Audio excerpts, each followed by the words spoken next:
제가 지난 2월 월상 예배 때 요한복음 9장 말씀을 설교했습니다. 그날 매일 성경 묵상 본문을 가지고 설교를 했는데 그날이 설날이었습니다. 그래서 설 연휴다 보니까 그 다음 날은 새벽 기도회 설교가 없었는데요. 2월 2일 묵상 본문인 9장 24절부터 마지막 41절까지 말씀에 대해서도 설교를 해주면 좋겠다는 요청이 있었습니다. 제가 신청곡을 받은 적은 꽤 있는데요. 설교 신청 본문을 받은 건 처음인 것 같습니다. 아무튼 그래서 지난 주일에 주기도문까지 교리 설교가 끝나서 이번 한 주간 제가 요한복음 9장 말씀을 묵상했는데요. 요한복음 9장은 예수님께서 날 때부터 앞을 보지 못했던 시각장애인의 눈을 뜨게 하신 우리가 아주 잘 아는 말씀입니다. 제자들이 지나가다가 그 사람을 보고 이 사람이 태어날 때부터 앞을 못 보는 것은 누구의 죄 때문인지, 이 사람의 죄 때문인지, 그의 부모의 죄 때문인지를 물었습니다.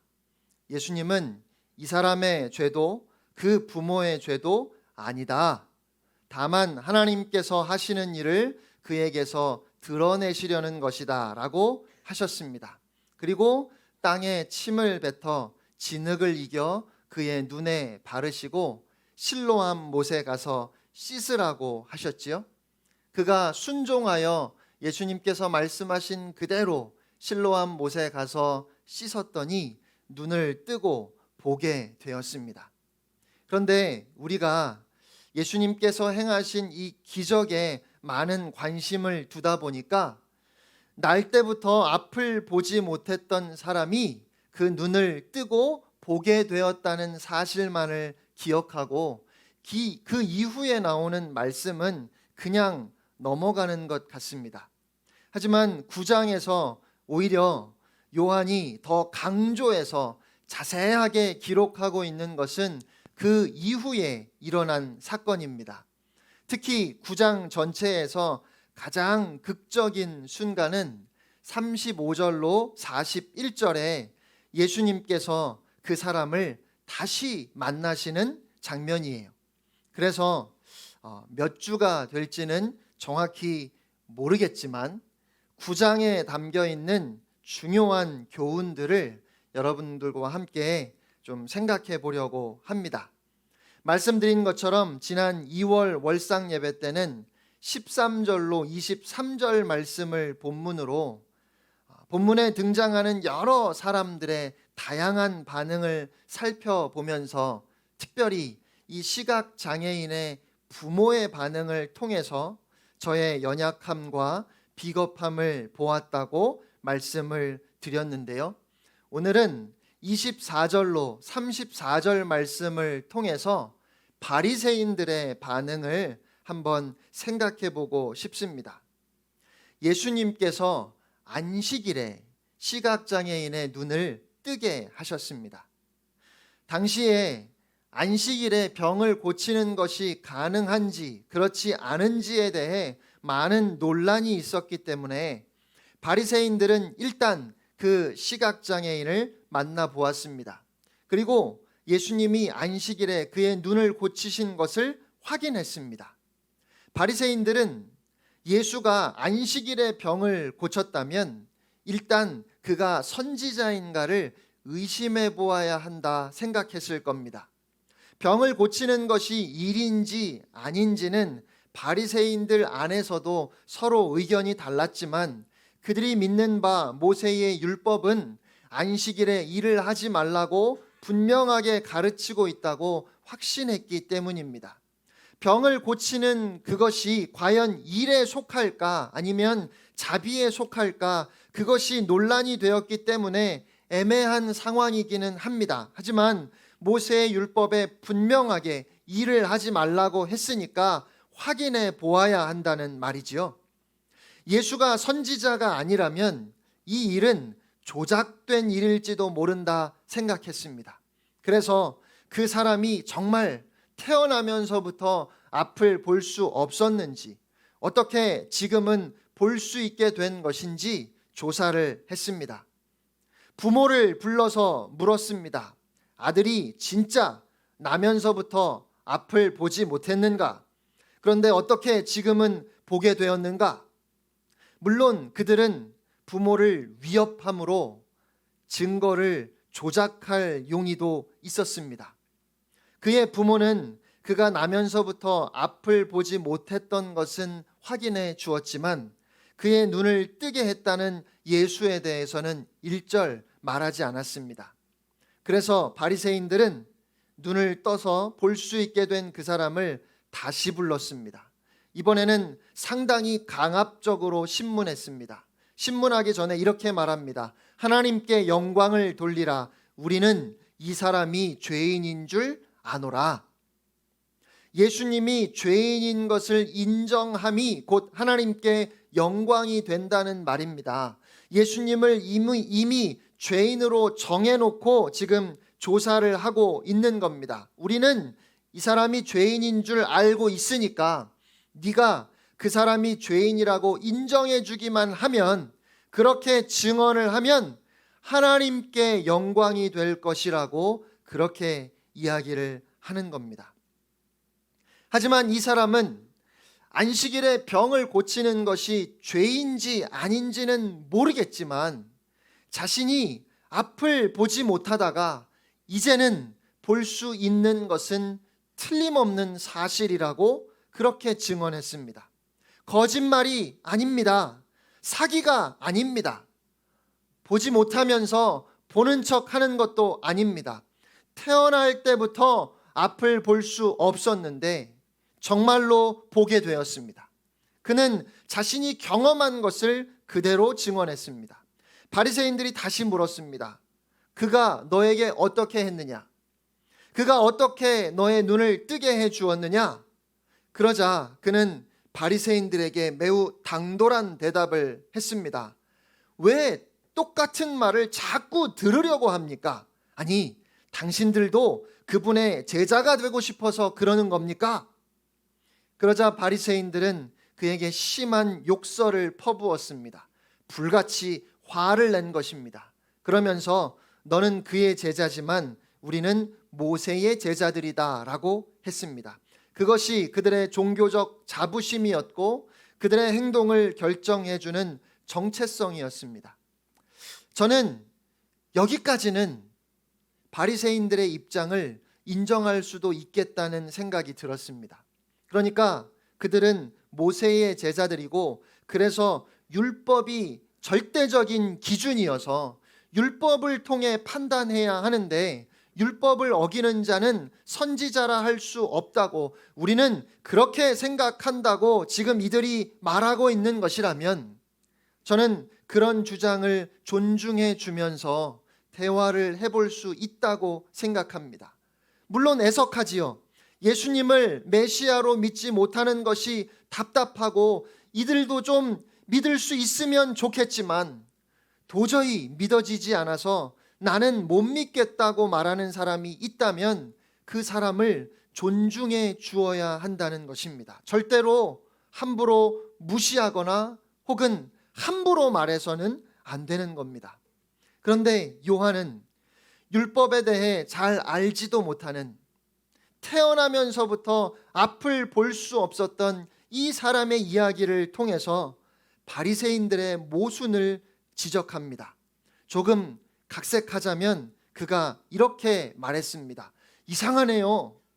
그가 죄인이고 하나님으로부터 오지 않았다면 도대체 어떻게 저의 눈을 뜨게 했지요? 저는 잘 모르지만 하나님은 경건하여 그의 뜻대로 행하는 자의 말을 들으시고 죄인의 말은 듣지 않으시는 것 아닙니까? 그렇게 율법 하시면서, 그래서 안식일에 병을 고치면 안 된다고 하면서 병을 고칠 수 있는 능력이 하나님께만 있다는 것은 왜 인정하지 않으시지요? 이 사람 때문에 지금 내가 볼 수 있게 된 것은 틀림없는 사실인데 이 사람이 하나님께로부터 오지 않았다면 도대체 어떻게 내 눈을 뜨게 해준 겁니까? 사실 바리새인들도 그것이 마음에 걸렸습니다. 그래서 여러 사람의 증언을 통해서 예수님이 병을 고친 것이 거짓임을 증명하고 싶었습니다. 그들은 거짓 증언이라도 만들어야 했습니다. 나쁘게 말하면 기득권을 지키기 위해서였지만 좋게 말하면 그들의 확신을 지키기 위해서였습니다. 안식일에 병을 고치는 것은 율법에 어긋난다는 그들의 소신을 지키기 위해서였다는 말입니다. 그런데 만일 그런 것이라면 그들의 방법은 틀렸지만 그들의 입장은 존중해 주어야 한다 생각합니다. 제가 이해하기에는 예수님도 그들의 소신을 비난하신 적은 없습니다. 예수님이 안식일에 병자를 고쳐주셨을 때 왜 안식일에 병자를 고치느냐고 비난하는 것에 대해서 너희의 양이 구덩이에 빠지면 안식일이라고 해서 건져주지 않겠느냐? 하물며 고통 중에 있는 병자가 있는데 안식일이라고 해서 고쳐주지 않는 것이 마땅하겠느냐? 안식일에 병자를 고치는 것은 일이 아니라 사랑이고 자비다. 예수님께서 그렇게 해명을 하시고 논쟁하신 적은 있지만 그들이 안식일에는 일하지 않고 그 안식일을 구별해서 지키려는 것이 틀렸다고 말씀하신 적은 없었다는 말이죠. 지금도 어떤 분들은 본인의 소신과 신앙의 확신 때문에 주일에는 일절 물건을 사지 않고 어떤 오락도 즐기지 않습니다. 텔레비전도 켜지 않고 신문도 보지 않는 분이 계십니다. 주일은 거룩한 날이기 때문에 하나님께 온전히 드려야 한다고, 그래서 주일에는 내가 하고 싶은 것은 전혀 하지 않는 분들이 계십니다. 저는 그것을 진리의 문제가 아니라 소신의 문제로 생각한다면 그분들의 소신이 틀렸다 말할 것은 아니라고 생각합니다. 주일에 식당에 가서 외식을 하거나 돈을 써도 괜찮다는 입장을 가진 사람이 주일을 엄격하게 지키는 사람을 틀렸다고 하거나 정죄해서는 안 될 겁니다. 반대로 내가 주일을 엄격하게 지킨다고 해서 주일에 돈을 쓰는 사람을 틀렸다고 정죄해도 안 된다는 것입니다. 그것은 개인의 소신의 문제이고 또 믿음 안에서 본인의 결단의 문제이기 때문에 그렇습니다. 그런데 안타까운 것은 바리새인들이 그에 대해 보인 반응입니다. 예수님 때문에 앞을 볼 수 있게 된 그가 이 사람이 하나님께로부터 오지 아니하였다면 아무 일도 할 수 없었을 겁니다 라고 했을 때 바리새인들은 이렇게 말했습니다. 네가 온전히 죄 가운데서 나서 우리를 가르치느냐? 저는 이 부분에서 바리새인들의 독선을 봅니다. 이건 진리에 대한 소신이 아니라 독선적인 자세입니다.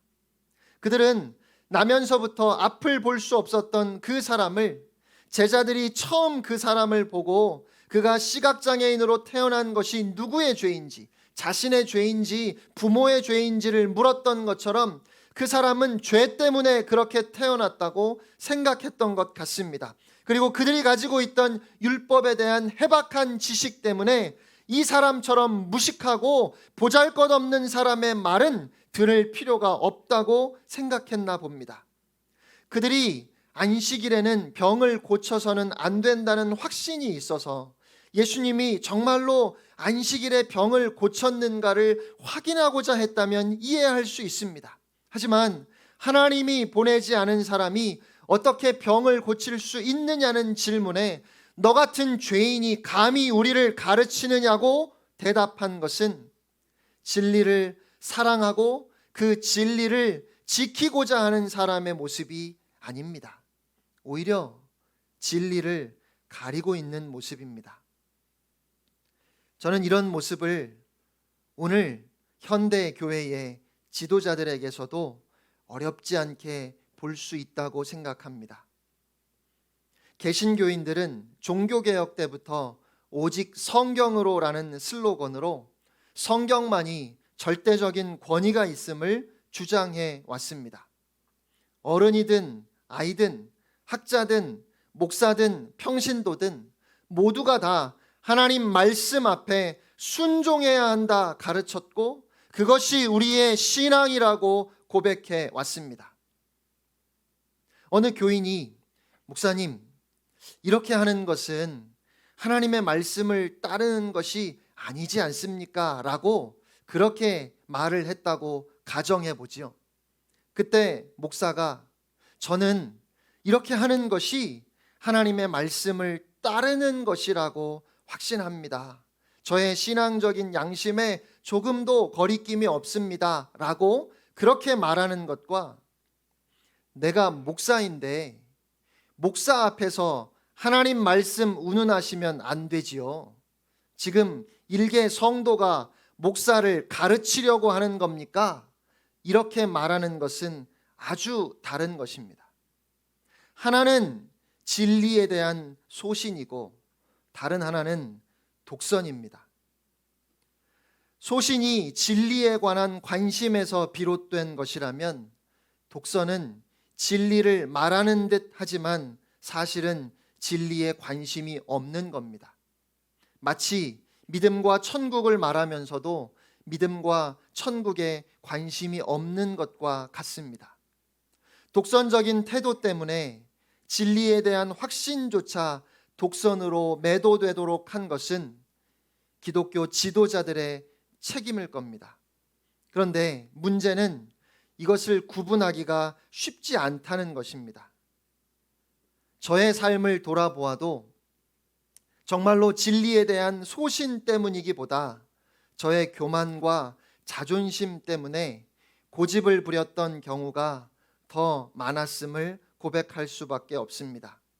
그럴듯하게 하나님의 말씀을 갖다 붙이기도 하지만 저의 양심은 그것이 하나님이 원하시지 않는 것임을 알고 있음에도 당장 내가 입을 손해나 내가 당할 불이익이 싫어서 그것을 합리화하면서 그것이 마치 진리를 위한 것처럼 그렇게 고집을 부렸던 때가 많이 있는데 그것이 그냥 보아서는 얼른 구분이 잘 되지 않습니다. 그래서 소신은 정직함을 요구하고 청결한 양심을 요구합니다. 소신은 하나님에 대한 사랑과 신뢰를 요구합니다. 동시에 사람들을 향한 애정과 존중을 요구합니다.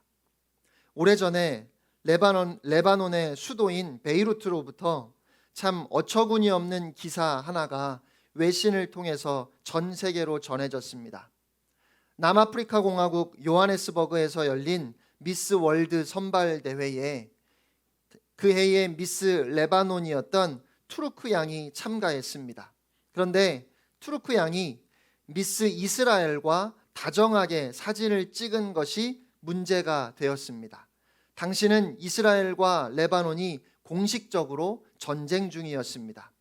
이에 레바논의 검찰총장은 미스 레바논 투르크에 대한 체포영장을 발부하고 투르크가 귀국하는 대로 체포해서 왜 미스 이스라엘과 사진을 찍었는지 조사하고 납득할 만한 해명이 없으면 레바논 법에 따라서 군법회의에 회부하여 국가에 대한 반역 혐의로 처벌하겠다고 했습니다.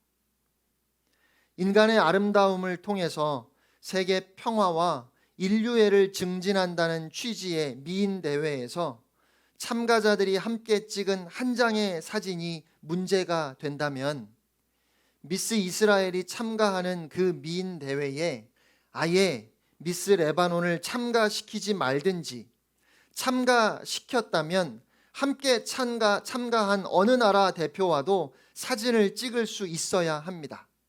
언뜻 생각하면 레바논 검찰총장이 대단한 애국자처럼 보입니다.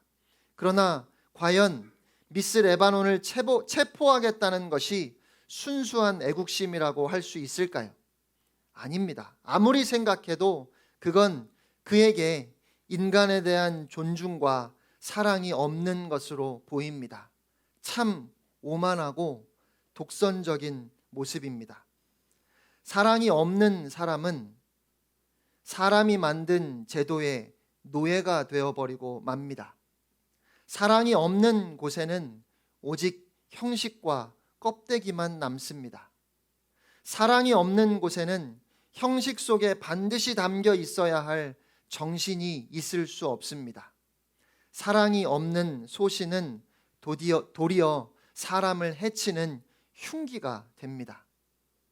여러분 가족 중에 나는 예수님이 정말로 나를 위해서 죽었는지 모르겠다고, 여러분이 아무리 말을 해주고 이해를 시키려고 해도 나는 잘 모르겠다고, 아직 믿어지지 않는다고 그렇게 말하는 가족이 있다면, 그러면 답답하다고, 도대체 왜 못 믿느냐고, 참 어리석다고 그렇게 말할 것이 아닙니다. 존중되어야 하는 겁니다. 그럴 수 있습니다. 끝까지 그가 믿음을 가질 수 있도록 넉넉하게 너그러운 마음으로 사랑으로 포기하지 않고 복음을 전해야 합니다. 그런데 바리새인들의 문제는 예수님의 말씀에 확신을 가질 수 없었다는 데 있는 것이 아니라 진리에 관심을 두지 않고 자기를 드러내려 했다는 데 있습니다.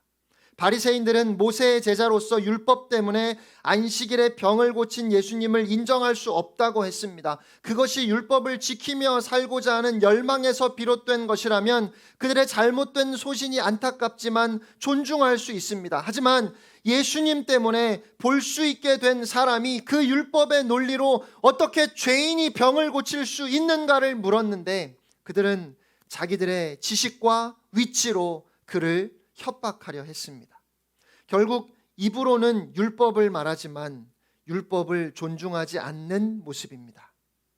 저는 오늘 이 시대의 그리스도인들이 절대로 타협할 수 없는 신앙적 소신이 무엇인가를 분명하게 증거해야 하는 위기의 시대를 살고 있다고 생각합니다. 그리스도인들에게 예수님이 유일한 생명의 주인이시며 온 인류의 구원자라는 고백은 결코 타협할 수 없는 진리입니다. 하지만 그것이 너무도 분명한 진리이기 때문에 그 진리에 대한 우리의 소신이 분명하면 할수록 그리스도인들은 그것이 자기의 고집이 아닌 진리로의 설득임을 세상에 드러내기 위해서 무엇보다 독선과 교만을 경계해야 할 것입니다. 사랑하는 성도 여러분, 진리에 대한 확신은 다른 사람을 무시하는 것이 아니라 오히려 모든 사람들을 더욱 존중하고 그들에게 귀를 기울이게 합니다. 내가 아니라 이 진리가 드러나는 것이 나의 소원이고 또한 나의 사명이기 때문에 그렇습니다. 다른 소신을 존중하지 못하고 폄하하는, 또 비난하는 그런 독선적인 자세는 진리를 위하는 것처럼 보이지만 오히려 진리를 가리는 행동입니다. 세상이 참 소란스럽습니다. 시끄럽지요. 아시는지 모르겠는데 우리 교회 주변도 요 몇 주 굉장히 시끄럽습니다. 저는 그 내용은 잘 모르겠습니다. 각자의 소신이 너무 분명해서이겠지요. 그런데 한 가지 안타까운 것은, 그래서 내가 옳은지 그가 옳은지 그것을 증명할 수 있는지는 모르겠지만 진리는 가려지고 있다는 사실입니다. 예수를 드러내는 것이 우리의 사명일 텐데 내가 옳음을 주장하기 위해서 오히려 예수 그 이름에 그 놀라운 복음에 먹칠을 하고 있다면 그건 분명히 잘못된 행동일 겁니다. 오히려 예수 그리스도가 하나님의 아들이고 오직 예수를 통하여 영원한 생명을 얻었다는 확신이 있다면 억울하더라도 조롱과 비웃음을 감수하고라도 우리는 겸손해야 하고 반대하는 사람들의 말을 경청해야 합니다. 우리의 독선과 교만으로 진리가 가려지지 않기를 바라는 간절한 소원이 우리 모두에게 있기 때문입니다. 우리가 가지고 있는 예수 그리스도에 대한 확신이 다른 사람들에게 독선으로 보여 진리가, 복음이 가려지지 않으면 좋겠습니다. 오직 온유함으로, 겸손함으로 우리의 관용을 모든 사람에게 보여서 진리가, 십자가 복음이, 오직 하나님의 사랑이 이 세상에 증거될 수 있기를 간절히 소원합니다. 우리 함께 찬양 부르고 기도할 텐데 6월 한 달 동안 우리가 결단 찬양으로 부를 찬양을 제가 사랑이 사라진 이곳에라는 곡으로 골랐습니다. 조금 어렵지만 여러분이 유튜브에서 검색해서 많이 들으셔서 우리의 마음을 담아서 이 찬양의 가사 그대로 우리가 6월 한 달 이 땅을 생각하면서 함께 찬송할 수 있기를 바랍니다.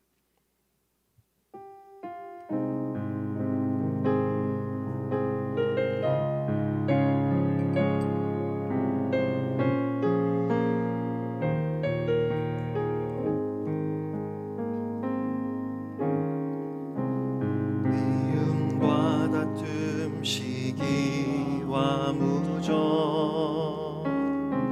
사랑이 사라진 이곳에 주가 필요합니다.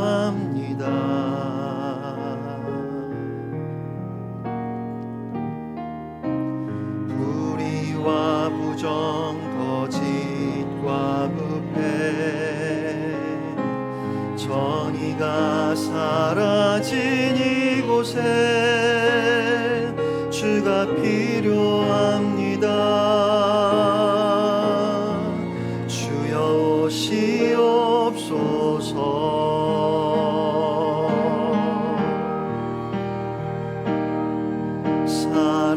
사랑과 진실이 만나고 정의와 평화가 공존하는 세상으로 불이 내리도록 주여 도와주소서. 이 땅을 회복하소서. 진실이 땅에서 돋아나고 정의가 하늘에서 굽어보는 세상으로 열매를 맺도록 주여 도와주소서. 이 땅을 회복하. 우리 다 자리에서 일어서셔서 다시 한번 찬양합니다. 미움과 다툼 시기와 무정 사랑이 사라진 이곳에 주가 필요합니다.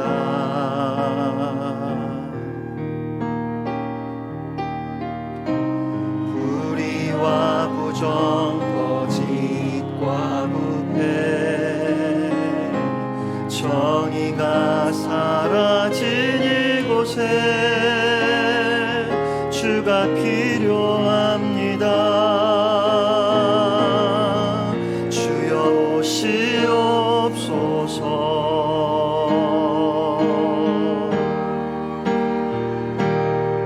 사랑과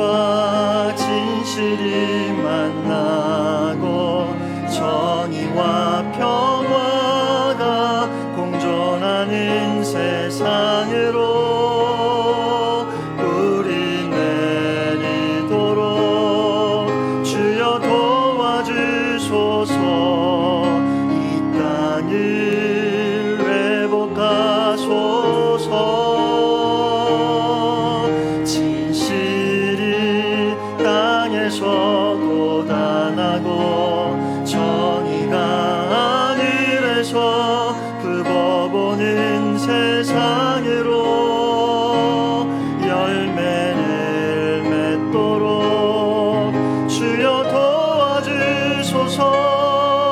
이 땅을 회복하소. 사랑과 진실이 만나고 사랑과 진실이 만나고 정의와 평화가 공존하는 세상으로 뿌리 내리도록 주여 도와주소서.